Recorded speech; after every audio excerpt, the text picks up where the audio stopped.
José Oswald de Souza de Andrade nasceu no dia 11 de janeiro de 1890 na cidade de São Paulo.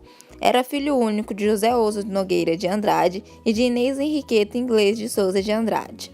Estudou Ciências e Letras no ginásio de São Bento, onde um de seus professores lhe disse que seria escritor.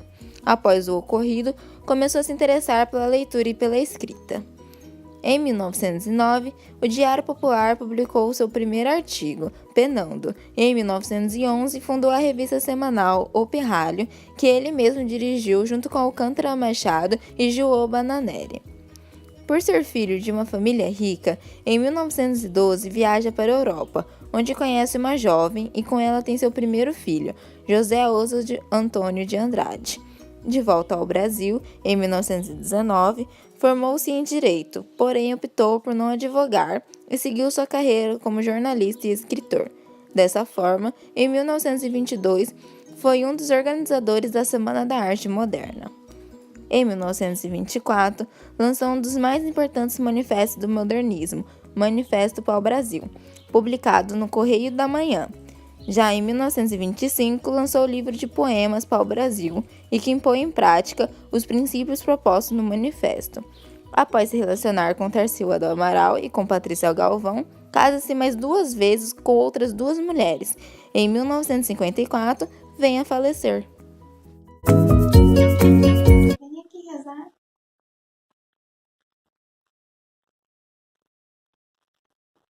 Senhor convosco, bendita sois vós entre as mulheres. As mulheres não têm pernas, são como um manequim de mamãe até embaixo, para que as pernas nas mulheres. Amém.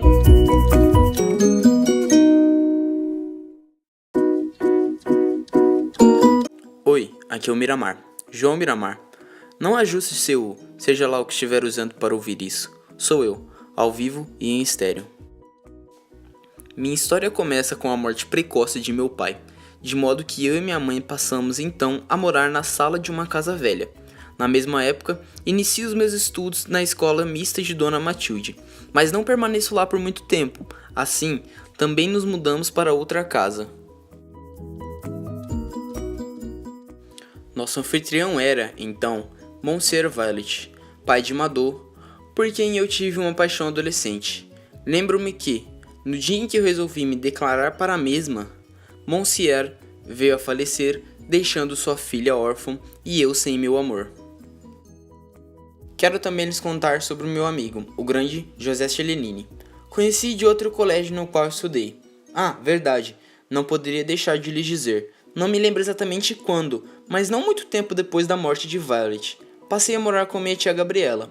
Mamãe e ela conversavam bastante. Já eu passava as tardes com meu primo Pantico. Acho importante lhes contar, dados os acontecimentos futuros, que Pantico não era filho único. Tia Gabriela possuía mais 3 filhas, Nair, Célia e Cotita. Outro dia, o primo recebeu uma carta de Nair, contando como era a vida no internato de Miss Peace. Não pensem que eu era sozinho. Além de Chelenini, havia também meu amigo Dalbert. Porém, tive que me despedir dos 2, pois cada um seguiu seu rumo diferente e eu estava prestes a seguir o meu. A pedido de minha mãe, essa que estava doente, parti para uma viagem demorada a bordo do navio Marta. Primeiro, passei pela cidade maravilhosa. Como era lindo o Rio de Janeiro. Conheci nesses mares Madame Recombola e Rola, mãe e filha. Seguimos então para Barcelona, onde me despedi da minha paixão de verão, Madame de Sévry. Paramos em Paris e rapidamente me encontrei com Dalbert, que estava em busca da conquista da Europa. Da Cidade das Luzes, fui para Luxemburgo e então para Munique, onde Mador se juntou a mim na viagem. Por fim, navegávamos calmamente, passando por Milão, pelo Vaticano, por Veneza e Rivera, até termos que encerrar a viagem em Londres. Queria eu não estar tomando um chá quando recebi aquele telegrama. Nele havia uma passagem de volta para minha cidade natal, São Paulo, e a triste notícia de que minha mãe havia partido desta para melhor, deixando para mim toda sua fortuna. Foi então que tudo aconteceu muito rápido. Após me tornar definitivamente órfão, encontrei a casa cheia. Meus olhos morenos procuraram almoçar os olhos de prima Célia, que havia chegado do internato pouco antes da minha viagem. Não muito depois havíamos começado a namorar. Decidimos então nos casar e partimos para a Europa em lua de mel.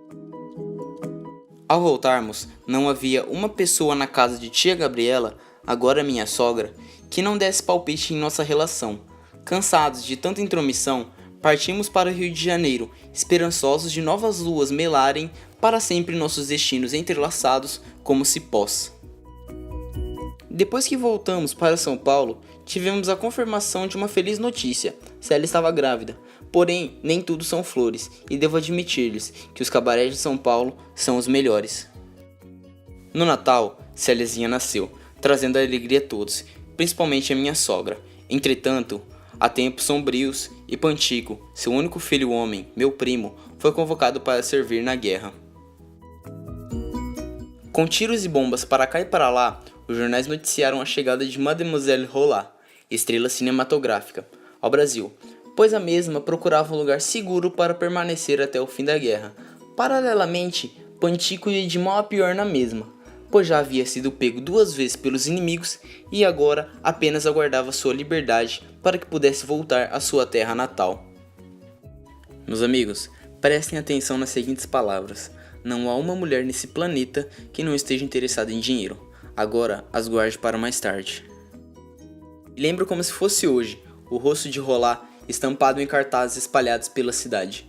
Mal ela havia estrelado Hotel Suíço, fui ao seu encontro para que pudesse me declarar. Assim, começávamos a nos envolver, como é doce o amor. De dia ou de noite, sob sol ou chuva, me encontrava com a minha doce Roland, e após horas na cama, ia para o bar, a fim de tomar umas boas doses de uísque. Foi então que a empresa cinematográfica cubatense se mudou para Santos, levando minha amante e sua mãe para longe de mim. Porém, não por muito tempo, pois logo decidi acompanhá-las. Foi durante minha ausência que minha filha pegou um resfriado, mas nada de muito relevante, logo ela se recuperaria. Deslumbrado com a promessa de mais dinheiro, investi toda a minha fortuna e a de Célia em alguns filmes. Só não contava que minha sogra se casaria com meu amigo, o grande Chelenini, o que me custou alguns contos de réis e uma discussão com a minha mulher.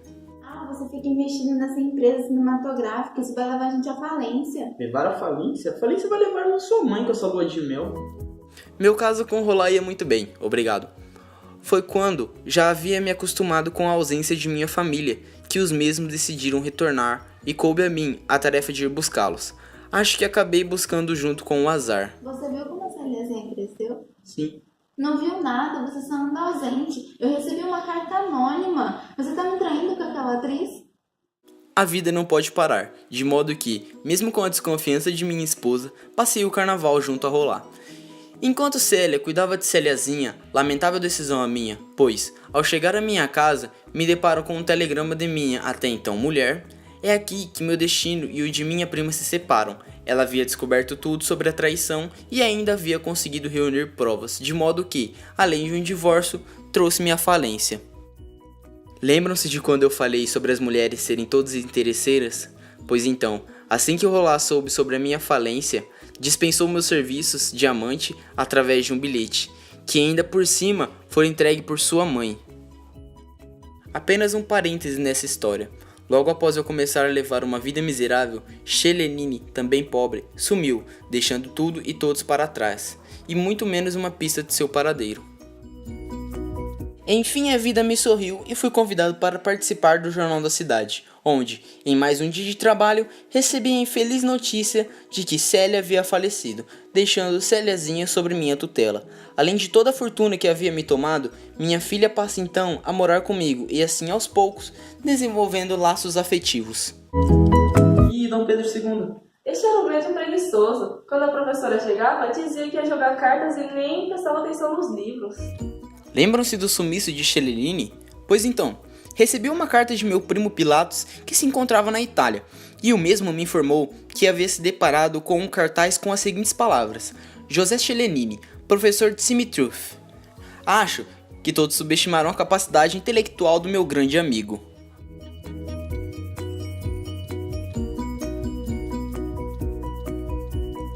Mas por que você desistiu de suas memórias? É que meu amigo Dr. Mandarim, ele me disse que os vivos eles devem ter uma atitude mais reservada.